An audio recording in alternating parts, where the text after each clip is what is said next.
15 jours, on avait travaillé sur un renversement depuis la garde della Riva. Je vous montre rapidement. Ici, della Riva, je pousse sur sa jambe, je mets en place mon crochet. Donc je répète, on a toujours les orteils bien relevés. Si mon pied est baissé, il n'y a aucun effet de rétention sur sa jambe. Je monte bien mes orteils et mon genou, je le garde en l'air. Si je suis ouvert ici, son genou il peut appuyer là-bas sans problème. Il faut que je garde toujours son genou orienté vers l'intérieur. D'accord? Ensuite, on avait poussé ici. Je tire sur les manches pour m'aider à me relever. Je pose le pied là. Celui-là, je le laisse sur la cuisse. J'emmène sa manche en croisée. Je viens chercher le col et je le pousse là-bas. D'accord? Le problème qu'on peut avoir avec cette technique, c'est le fait qu'il va vouloir casser le grip. Tu attendras que je te donne le top pour le casser. Là. Comme je suis ici, au moment où je vais là, il va tirer fort sur sa manche. Et il va casser le grip. Pourquoi? Parce qu'il a une grande amplitude avec son bras. Et par de là, il va tirer le coude là-bas. Vas-y. Vous voyez toute l'amplitude qu'il a. Donc ce qui peut être intéressant, c'est de garder plutôt cette manche-là. Je vais l'emmener derrière sa cuisse. Donc je fais attention de bien décaler ici. Je m'aide des deux manches pour me relever. Et je viens chercher cette manche-là. Et là, je garde mes deux saisies. Je ne vais pas en lâcher une pour aller chercher le col. Je garde les deux. D'accord? Ici, je vais aller emmener mes deux jambes le plus loin possible là-bas. Ce qui va créer une rotation. Je vais emmener mon épaule en dessous. D'accord?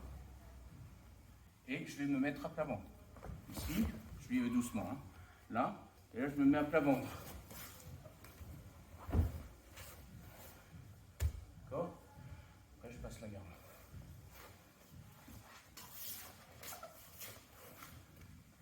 Je vous montre le mouvement avec la rotation, avec l'élan que je vais lui donner.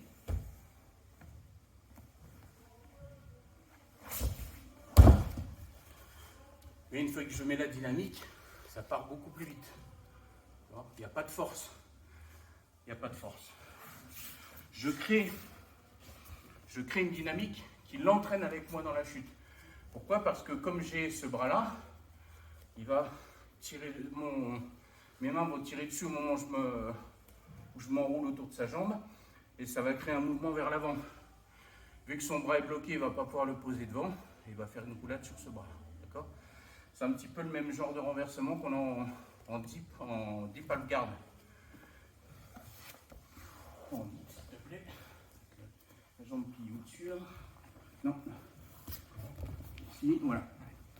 Quand je suis en deep half guard, je vous avais montré le renversement où je viens bloquer sa main. D'accord? Et après, je l'emmène vers l'avant.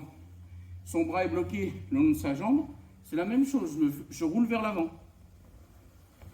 Vous voyez que j'arrive dans la même position. C'est exactement la même chose. Sauf que lui, il reste debout. Et moi, je fais la même chose. Je vais aller m'enrouler en deep half guard. Ni plus ni moins. D'accord? Donc ici, pied sur les hanches. Je décale une jambe. Crochet della Riva. Le genou bien remonté. Je pousse sur sa jambe pour le déséquilibre. Et là, j'attrape la manche. Une fois que je suis là, la plupart du temps, qu'est-ce qui va se passer avec sa main? Il va enlever le crochet pour pouvoir avancer là. Et ben, c'est là où j'en profite pour m'enrouler. D'accord? C'est sa réaction normale. Sa réaction normale lorsque je suis ici. Il a une main libre au niveau de ma jambe. Il va l'enlever pour se remettre stable. Parce que là, il n'est pas stable. D'accord? Il est bloqué. S'il part en arrière, il sait qu'il va se faire renverser. S'il part en avant, il ne peut pas parce qu'il y a ma jambe. Donc, il veut se remettre droit.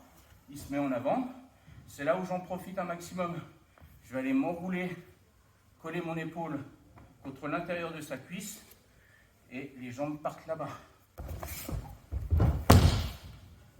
Ça, je le garde. Beaucoup plus facile à passer bien quand il a les membres bloqués. D'accord? Ça marche? C'est parti.